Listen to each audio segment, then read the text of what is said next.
Hello friends, good evening. आइए हम लोग स्टार्ट करते हैं 2018 का प्रीवियस ईयर सीडीपी की ये 30 क्वेश्चंस हैं। इनका हम लोग प्रैक्टिस करेंगे। क्वेश्चन नंबर 1 है, बच्चे को छोड़कर अन्य सभी के द्वारा की गई भूमिकाएं ग्रहण करते हैं। सामाजिकरण, संस्कृति, ट्यूशन, मीडिया। तो बच्चे ट्यूशन को छोड़कर अन्य सभी द्वारा की गई भूमिकाओं को ग्रहण करते हैं। नेक्स्ट देखते हैं हम लोग, मानकीकृत परीक्षण की आलोचनाओं में से एक यह है कि ऑप्शन नंबर ए, उनकी भाषा को समझना मुश्किल है।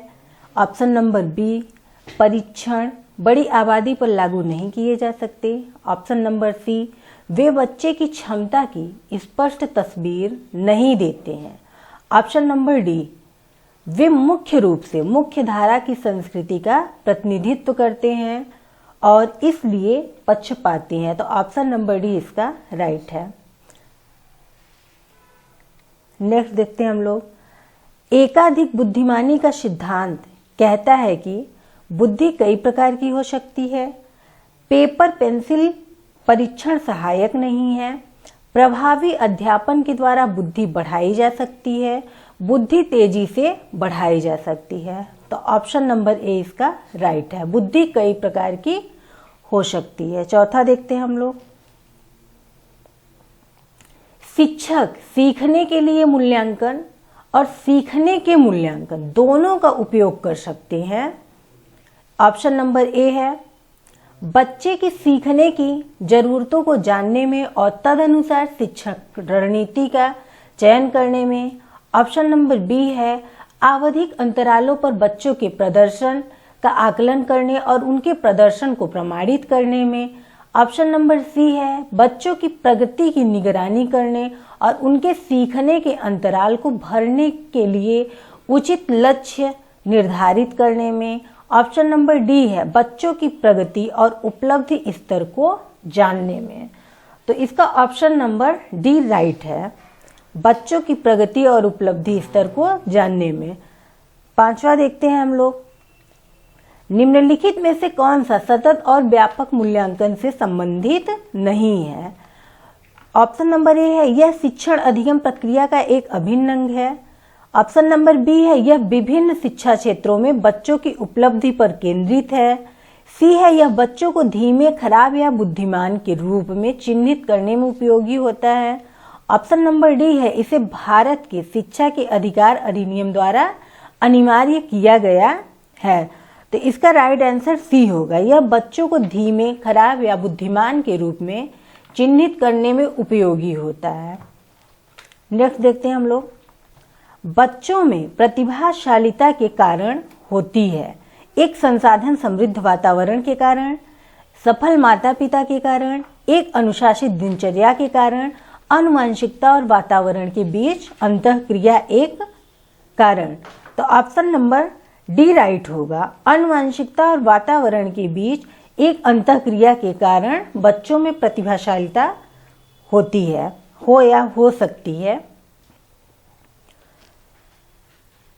सातवां क्वेश्चन हम लोग देखते हैं, सामाजिक आर्थिक रूप से पिछड़े मैदानों से आने वाले बच्चों को कक्षा के वातावरण की आवश्यकता होती है जो मूल्यों और उनके सांस्कृतिक और भाषाई ज्ञान का उपयोग करता है। बी है, उनकी भाषा के उपयोग को हतोत्साहित करता है ताकि वे सीख सके। सी है, बच्चों को उनकी क्षमताओं के आधार पर वर्गीकृत करता है। डी है, उन्हें अच्छा व्यवहार सिखाता है। तो ऑप्शन नंबर ए इसका राइट है, मूल्यों और उसके सांस्कृतिक और भाषाई ज्ञान का उपयोग करता है। आठवां क्वेश्चन देखते हैं हम लोग, कक्षा में रचनात्मक और प्रतिभाशाली बच्चों के लिए आवश्यक हस्तक्षेप इस पर निर्भर करता है, उन्हें अतिरिक्त समय देना है, उनके प्रति स्नेही होना है। सी है, उन्हें दूसरे बच्चों को पढ़ाने की जिम्मेदारी देना। डी है, शिक्षक द्वारा अनुकूलित और उत्तेजक शिक्षण विधियों का प्रयोग करना। तो option number D is right है, शिक्षक द्वारा अनुकूलित और उत्तेजक शिक्षण विधियों का उपयोग। 9वां क्वेश्चन है, अति सक्रिय बच्चों को सीखने में मदद करने के लिए निम्नलिखित में से कौन सा तरीका उपयुक्त नहीं है? ऑप्शन नंबर ए है सीखने के वैकल्पिक तरीकों की पेशकश, उनके दैनिक कार्यक्रमों में शारीरिक गतिविधि को शामिल करना, सी है बेचैन होने पर अक्सर उन्हें फटकारना, डी है किसी कार्य को छोटे प्रबंधनीय खंडों में विभाजित करना। तो यहाँ पर क्वेश्चन पढ़ते समय आप लोग ध्यान रखिएगा, नहीं है, पूछा है निम्नलिखित में से कौन सा तरीका उपर्युक्त नहीं है। तो ऑप्शन नंबर सी इसका सही है, क्योंकि बेचैन होने पर अक्सर उन्हें फटकारना, क्योंकि बच्चों को बेचैन होने पर आप फटकारेंगे नहीं बल्कि उनकी हेल्प करेंगे। 10वां क्वेश्चन है भिन्न सोच के पैटर्न बच्चों की पहचान करते हैं जो डिसलेक्सिस हैं, सृजनात्मक हैं, प्रत्यास्थी हैं या विकलांग है। तो ऑप्शन नंबर बी इसका राइट है, सृजनात्मक। 11वां क्वेश्चन देखते हैं निम्नलिखित में से कौन सा शिक्षक द्वारा कक्षा में बच्चों के लिए समस्या हल करने के तरीके का वर्णन नहीं कर सकता है? ऑप्शन नंबर ए है कुछ हल करते समय गलतियों को करने के प्रति ईमानदार रहना, बी है सोच विचार परीक्षण और विभिन्न उत्तरों जैसे शब्दावली का प्रयोग करना, सी है अभिसरण उत्तरों वाले प्रश्न पूछना, डी है किसी विशेष समस्या को हल करने के बारे में अपनी विचार प्रक्रियाओं पर चर्चा करना। तो इसका राइट आंसर सी है, अभिसरण उत्तरों वाले प्रश्न पूछना, क्योंकि ये नहीं पूछा है कि करने के तरीकों का वर्णन नहीं कर सकता है, तो अभिसरण उत्तर वाले प्रश्न पूछना। 12वां क्वेश्चन है निम्नलिखित में से कौन सा एक संवेग नहीं है? डर, ध्यान, उत्तेजना, स्मृति। तो डर जो है ये संवेग है। 13वां क्वेश्चन एक 3 साल का बच्चा बताता है कि एक बूथ पर एक मशीन द्वारा दूध का उत्पादन होता है। निम्नलिखित में से कौन सा बच्चे की समझ का सबसे अच्छा स्पष्टीकरण प्रदान करता है? ऑप्शन नंबर ए है बच्चे का जवाब दूध बूथ से दूध खरीदने के अपने अनुभव पर आधारित है, बी है बच्चों ने गायों को कभी नहीं देखा है, सी है बच्चे का परिवार बच्चे को प्रेरक वातावरण प्रदान नहीं करता है, डी है बच्चे को दुनिया का बहुत सीमित अनावरण ज्ञान है। तो ऑप्शन नंबर ए इसका राइट है कि बच्चे का जवाब दूध बूथ से दूध खरीदने के अपने अनुभव पर आधारित है, क्योंकि एक 3 साल का बच्चा जब दूध लेने जाता है तो वहां देखता है कि मशीन के द्वारा दूध का उत्पादन होता है, वहां से दूध निकलता है, तो वो अपने अनुभव को बताता है। क्वेश्चन नंबर 14 है निम्नलिखित में कौन सा शिक्षक की भूमिका का सबसे अच्छा वर्णन करता है?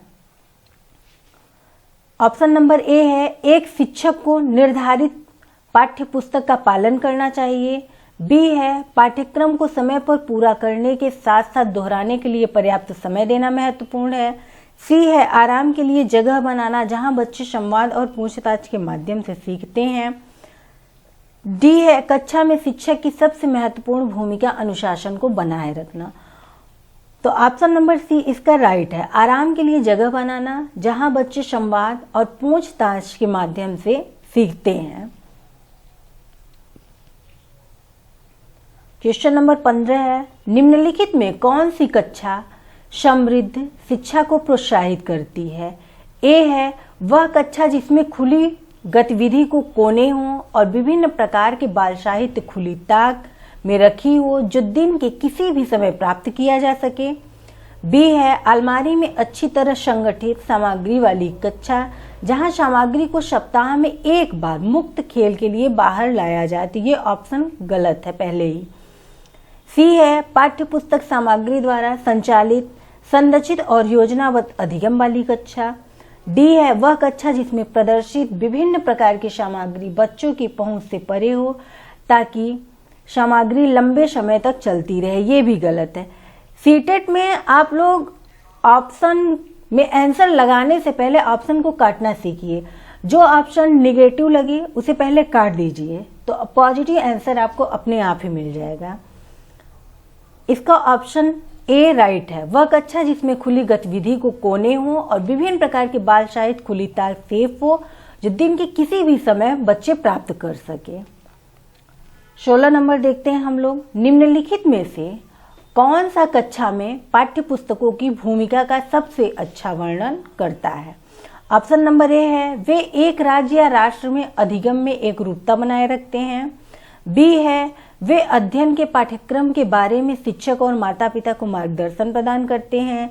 सी है, वे संसाधन रहित संदर्भ में सबसे आवश्यक अधिगम संसाधन बनाते हैं। डी है, वे कक्षा उपलब्ध संसाधन और संदर्भ सामग्री में से एक है। तो ऑप्शन नंबर डी इसका राइट है। वे कक्षा में उपलब्ध संसाधन और संदर्भ सामग्री में से एक है।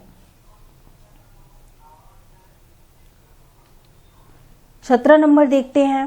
राष्ट्रीय पाठ्यचर्या फ्रेमवर्क 2005 ने अपनी समझ से क्या प्राप्त किया है? तो राष्ट्रीय पाठ्यचर्या फ्रेमवर्क 2005 ने अपनी समझ से रचनावाद को प्राप्त किया है। 17 नंबर देखते हैं हम लोग। 18 नंबर है, कक्षा में बच्चे को प्रेरित समझा जा सकता है यदि वे कक्षा में अनुशासन बनाए रखते हैं, वे सभी उपस्थिति में नियमित रहते हैं, वे शिक्षक से स्पष्टीकरण प्राप्त करने के लिए प्रश्न पूछते हैं, वे अच्छी तरह से वर्दी पहन के स्कूल आते हैं। तो ऑप्शन नंबर सी इसका राइट है। वे शिक्षक से स्पष्टीकरण प्राप्त करने के लिए प्रश्न पूछते हैं। अगला देखते हैं हम लोग। निम्नलिखित में से कौन सा बच्चों में अधिगम में सुधार करने के लिए सबसे अधिक उपयुक्त है? ऑप्शन नंबर ए है, शिक्षक को विभिन्न उदाहरणों और चित्रों का उपयोग करके विषय की व्याख्या करनी चाहिए। बी है, कक्षा में सभी प्रकार की शिक्षण सामग्री होनी चाहिए। सी है, शिक्षक को वास्तविक जीवन स्थितियों पर बच्चों को एक दूसरे के साथ बातचीत करने में मदद करनी चाहिए। डी है, नियमित मूल्यांकन परीक्षा आयोजित की जानी चाहिए। तो इसका ऑप्शन नंबर सी राइट है। शिक्षक को वास्तविक जीवन स्थितियों, बच्चों को आप जब वास्तविक और वातावरण से जोड़कर पढ़ाएं तो वो जल्दी सीखते हैं। नेक्स्ट है, अनुशासन जो अधिगम वातावरण में एक महत्वपूर्ण भूमिका निभाता है, किस तरह की मदद करता है? चुप्पी साधे रखने के लिए, शिक्षकों को निर्देश देने में, बच्चों को उनके पाठ रटकर याद करने में, बच्चों को अपनी शिक्षा को विनियमित और मॉनिटर करने के लिए। तो ऑप्शन नंबर डी इसका राइट है। 21 नंबर देखते हैं हम लोग। आनुवंशिकता और पर्यावरण की भूमिका के बारे में निम्नलिखित में से कौन सा कथन सत्य है? तो ऑप्शन नंबर ए है, एक बच्चे की सीखने और प्रदर्शन करने की क्षमता पूरी तरह से जीन द्वारा तय की जाती है। ऑप्शन नंबर बी है, अच्छी देखभाल और पौष्टिक आहार बच्चे के जन्म से किसी भी विकार से लड़ सकता है। ऑप्शन नंबर सी है, पर्यावरण केवल बच्चे के भाषा विकास में महत्वपूर्ण भूमिका निभाता है। तो यहाँ देखिए, मतलब जब भी केवल शब्द आ जाए तो ये आपका 100% ऑप्शन गलत हो जाएगा। केवल भाषा विकास में नहीं।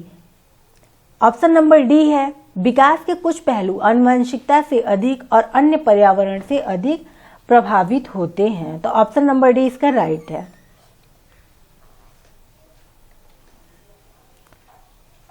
बाईस नंबर देखते हैं हम लोग। निम्नलिखित में से कौन सा कथन पियाजे के सिद्धांत के अनुसार कहा नहीं जा सकता है?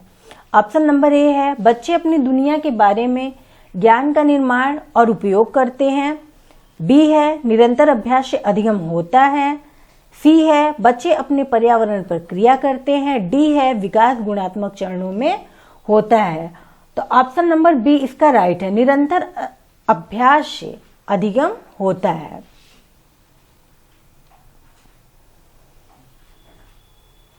तेईस नंबर देखते हैं हम लोग। निम्नलिखित में से कौन सी पूर्व संक्रियात्मक विचार की एक सीमा नहीं है? प्रतीकात्मक विचार का विकास, अहम मान्यता, अनुक्रमणिकता, ध्यान केंद्रित करने की प्रवृत्ति। ऑप्शन नंबर ए इसका राइट है, प्रतीकात्मक विचार का विकास। 24 नंबर देखते हैं। के अलावा निम्नलिखित कारणों से खेल युवा बच्चों के विकास में एक महत्वपूर्ण भूमिका निभाता है। ए है, यह उनकी इंद्रियों को उत्तेजित करता है। बी है, यह समय बिताने का एक सुखद तरीका है। सी है, वे नए कौशल हासिल करते हैं और सीखते हैं कि उन्हें कब उपयोग किया जाए। डी है, वे अपने शरीर पर निपुणता प्राप्त करते हैं। तो ऑप्शन नंबर बी इसका राइट है, यह समय बिताने का एक सुखद तरीका है। अगला देखते हैं हम लोग, निम्नलिखित में से कौन सा प्रश्न बच्चों को गंभीर रूप से सोचने के लिए आमंत्रित करता है। ऑप्शन नंबर ए है, सही जवाब क्या है। ये तो नहीं होगा क्योंकि ये एक लाइन में बता देगा बच्चा। ऑप्शन नंबर बी है, क्या आप इसी तरह की स्थिति के बारे में सोच सकते हैं। ये हो सकता है। सी है, विभिन्न तरीकों से हम इसे कैसे हल कर सकते हैं। ये भी सही लग रहा है। डी है, क्या आप इसका उत्तर जानते हैं। नहीं, ये तो एक लाइन में हो गया, ये बच्चा गंभीर रूप से इसमें नहीं सोच पाएगा। और ऑप्शन नंबर बी है, क्या आप इस तरह की स्थिति के बारे में सोच सकते हैं। जब आप बच्चे को स्थिति बता देंगे तब भी बच्चा सोच लेगा। ऑप्शन नंबर सी इसका राइट है कि विभिन्न तरीकों से हम इसे कैसे हल कर सकते हैं। जब बच्चे के सामने आप कई सारे ऑप्शन रखेंगे तब बच्चा सोचेगा। अगला देखते हैं हम लोग, निम्नलिखित में से कौन सा विकल्प प्रगतिशील शिक्षा का सबसे अच्छा वर्णन करता है। ए है, थीमेटिक इकाइयां, नियमित इकाई, परीक्षण रैंकिंग। बी है, व्यक्तिगत अधिगम, क्षमता समूह बनाना, छात्रों की लेबलिंग करना। सी है, परियोजना विधि, क्षमता समूह बनाना, रैंकिंग। डी है, करके सीखना, परियोजना विधि और सहयोग से सीखना। तो ऑप्शन नंबर डी इसका राइट होगा। करके सीखना, परियोजना विधि से सीखना, सहयोग से सीखना ही प्रगतिशील शिक्षा का सबसे अच्छा वर्णन करता है। अगला देखते हैं हम लोग, निम्नलिखित में से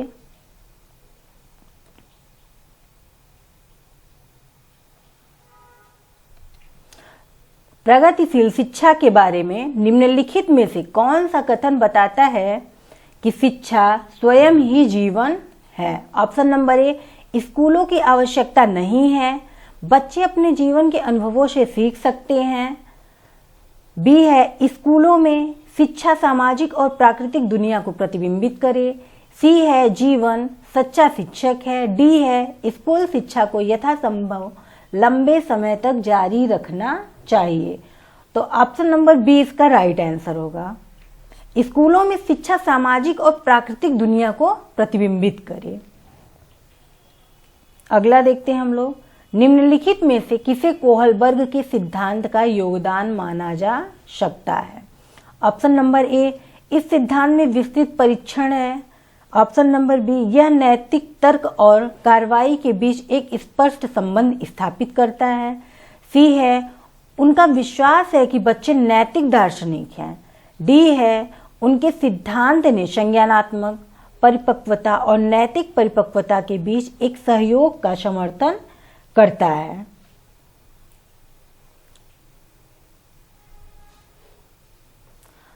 ऑप्शन नंबर डी इसका राइट होगा। उनके सिद्धांत ने संज्ञानात्मक परिपक्वता और नैतिक परिपक्वता के बीच एक सहयोग का समर्थन करता है। अगला देखते हैं हम लोग, निकटवर्ती विकास का क्षेत्र संदर्भित करता है। ऑप्शन नंबर ए, उस विकासात्मक चरण को जब बच्चा सीखने की पूरी जिम्मेदारी लेता है। बी है, एक संदर्भ को जिसमें बच्चे सहयोग के सही स्तर के साथ कोई कार्य लगभग स्वयं कर सकते हैं। सी है, उस सीखने के बिंदु को जब सहयोग वापस लिया जा सकता है। डी है, उस चरण को जब अधिकतम विकास संभव हो। ऑप्शन नंबर बी इसका सही ऑप्शन है। अगला देखते हैं हम लोग, एक उभयलिंगी व्यक्तित्व क्या है। एक उभयलिंगी व्यक्तित्व में आमतौर पर माने गए मर्दाना और स्त्री गुणों का समायोजन होता है। बी है, में दृढ़ और अहंकारी होने की आदत है। सी है, समाज में प्रचलित रूढ़िवादी लिंग भूमिकाओं का पालन करता है। डी है, स्त्री लक्षणों वाले पुरुषों को संदर्भित करता है। तो ऑप्शन नंबर ए इसका राइट होगा। एक उभयलिंगी व्यक्तित्व में आमतौर पर माने गए मर्दाना और स्त्री गुणों का समायोजन होता है। ये 30 क्वेश्चन थे सीडीपी के। 2018 का प्रीवियस ईयर है, ये प्रीवियस ईयर के क्वेश्चन थे जिसका हम लोगों ने प्रैक्टिस किया है। कल 2019 जो जुलाई में सीटेट हुआ था उसका प्रीवियस ईयर करेंगे हम लोग। अगर आप लोग अच्छे से प्रीवियस ईयर को भी पढ़ते हैं तो भी सीडीपी में आप लोग 25 प्लस क्वेश्चन करेंगे। इसके साथ ही आप लोगों को स्मार्ट स्टडी अड्डा के टेलीग्राम चैनल पर इसका पीडीएफ भी मिल जाएगा। अगर आप लोगों को क्लास पसंद आए तो लाइक शेयर सब्सक्राइब जरूर करिएगा।